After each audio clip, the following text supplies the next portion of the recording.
When most people discuss or use marketing funnels, they usually make them too simple or too complex to be useful. Excuse me. The simple ones are just copied from marketing textbooks and do not say anything specific, precise, or useful. Seriously, if I am talking with an agency at my job and they start saying that my company needs MoFu content, I immediately know that they have no idea what they are talking about. I just hope that no one here is like that. At the other end of the spectrum, wannabe thought leaders create complicated, insane funnels, usually as a way to supposedly prove that the funnel is dead, even though that is certainly not true. It just shows that they do not know how to create a good, usable funnel. And only slightly better is a web traffic funnel. Over the past 20 years, everyone has increasingly been using something like this as the end-all, be-all of marketing. You simply have website visitors, signups, and paying customers. Marketing in this model is pushed only to get more and more clicks to a website and then increase the conversion rates between the next two steps. This seems very linear and logical to CEOs, CFOs, and investors. But there is just one problem. It's not how buyers actually behave in the real world. People who use only a web traffic funnel organize their work based on what looks good in a spreadsheet. Online analytics and web traffic funnels are reporting tools. They are not diagnostic tools. They are not purchase funnels that specifically diagnose the problem and tell you what specifically needs to be done. To use the ideas of brand and performance effectively, you first need to know how to create and use a good purchase funnel rather than a web traffic funnel. So, what is a purchase funnel? It is the overall purchase path for your specific category or industry or company. Each step is something specific and measurable that the people or companies think or do. Creating an actual purchase funnel rather than using only a web traffic funnel will give you more strategic insights, better tactical plans, and greater overall results in the context of both brand and performance. Now, most of my experience is in B2B software, so here's an example from there. You have the total number of companies in the target segment, the percentage who are currently in the market and looking for solutions like yours, the percentage whose buying committees have shortlisted your software, the percentage who are doing a demo of your software, and the percentage who are paying customers. Again, the percentage numbers will go down the funnel at each step. Note, on average, only 5% of all B2B companies are even in the market for a given type of product at any given time. That's towards the top of the funnel, and see the link at the bottom. Now, after you've created a purchase funnel customized for you and your company's purpose, it's time to go on to the next step. Here's how it plays out. 1 second. First, I like to talk to sales and talk to customers to get a good idea of the specific purchase funnel before doing any additional broad market research. That way, you know what questions to ask in your research in the context of your newly created funnel to begin with, particularly to get current top funnel metrics. Then, use Google, your research, or any other decent source to get a general number for your total market or segment at the top of your purchase funnel. Then, use the research or your CRM in Salesforce, HubSpot, or whatever you use, and anything else to populate the numbers at each step of the funnel. At this point, you'll have a basic diagnosis of where you stand currently. Then, You can use that information to decide on which part of your purchase funnel you want to focus your marketing efforts. This is part of strategy. Usually, you will want to focus on the part of the funnel that sees the biggest drop-off. This tells you where you are blocked in the market in actual human terms. It's far more useful than just saying we need more website traffic or we need better conversion rates in a generic web traffic funnel.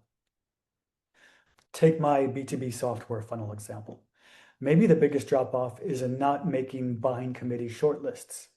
Maybe it's end users doing demos but not signing up. Again, that will tell you the specific strategic objective that you most need to accomplish. And here's the key to remember. A purchase funnel is not about tactics and details. Different doctors or different software buyers might do different things within each step of the funnel in general. But in general terms, it's about the overall process that all go through. Pick the strategic objective first, and then think about tactics later. A software buyer will not buy unless they do a demo first. They will not do a demo unless that software is on the buying committee's shortlist first. A buying committee cannot shortlist you unless they have both first already heard of you and that they are actively in the market and looking for your type of software first. And then you can translate that strategy into a good, actionable brief for your internal staff or external agencies. Once you've made the strategic choice on which step of the purchase funnel to focus and what specific funnel you need to hit, then you can make the tactical plans of what to do to achieve that specific strategic objective.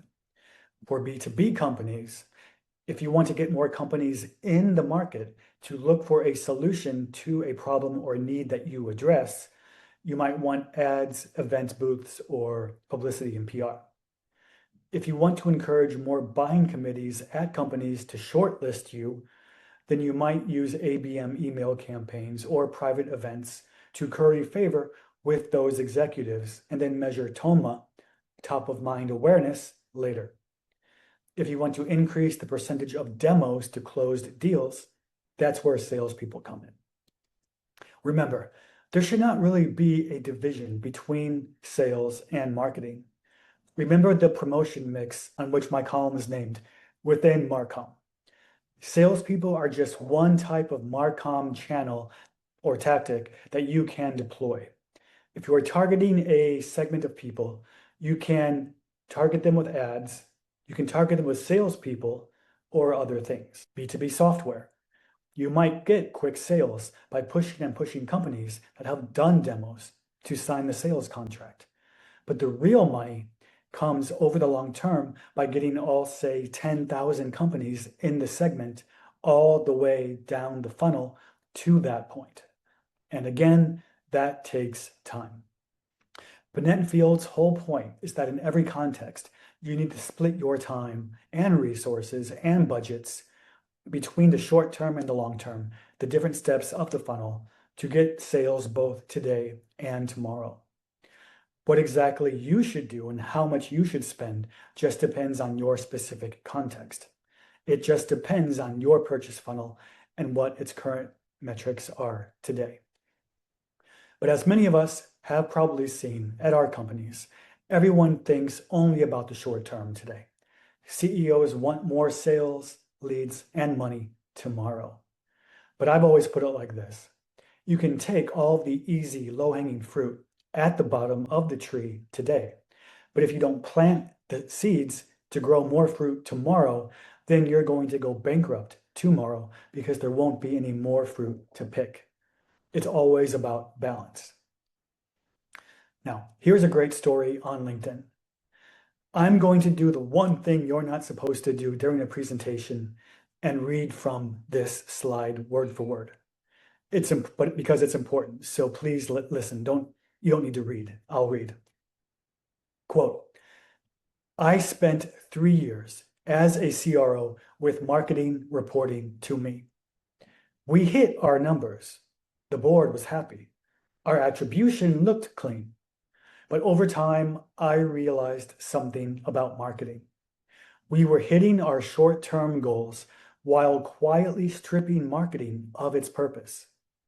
When marketing reports into sales, measurement becomes a filter. Everything is judged on short-term pipeline impact. Campaigns that don't convert fast disappear. And without meaning to, you stop speaking to 95% of your market, the people who aren't ready to buy yet, but will remember you when they are. I still remember one campaign that showed this clearly. It ran for 90 days, targeting new accounts in our key segment.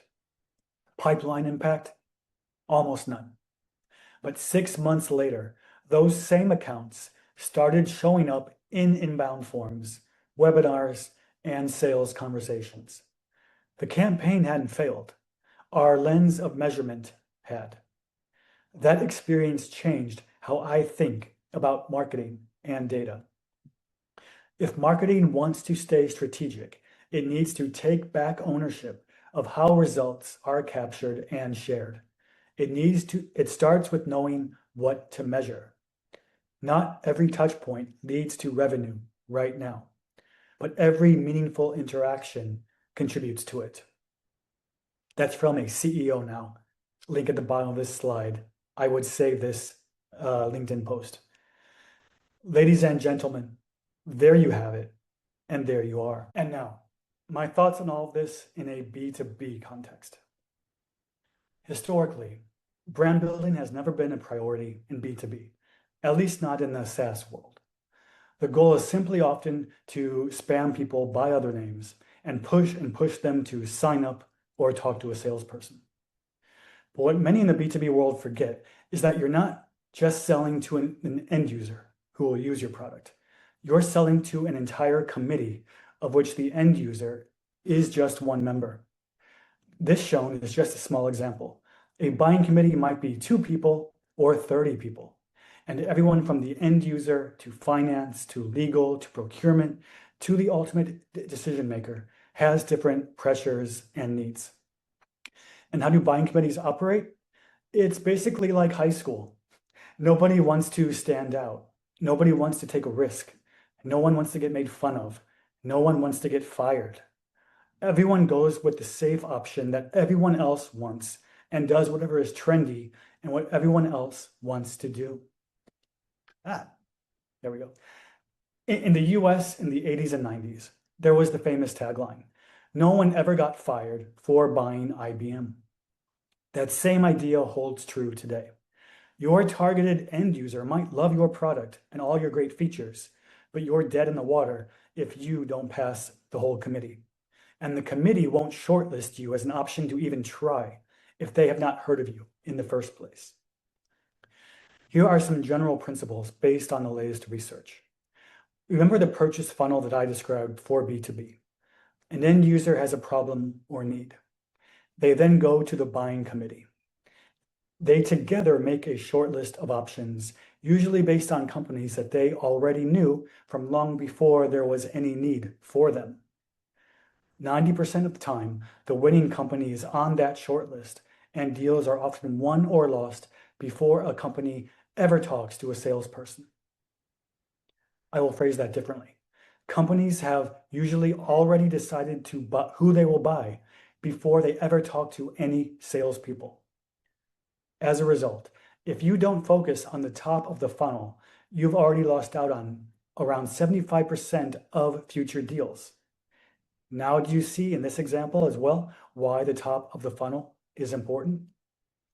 Because the number one concern among B2B buying committees together as a whole is not how your features and prices compare.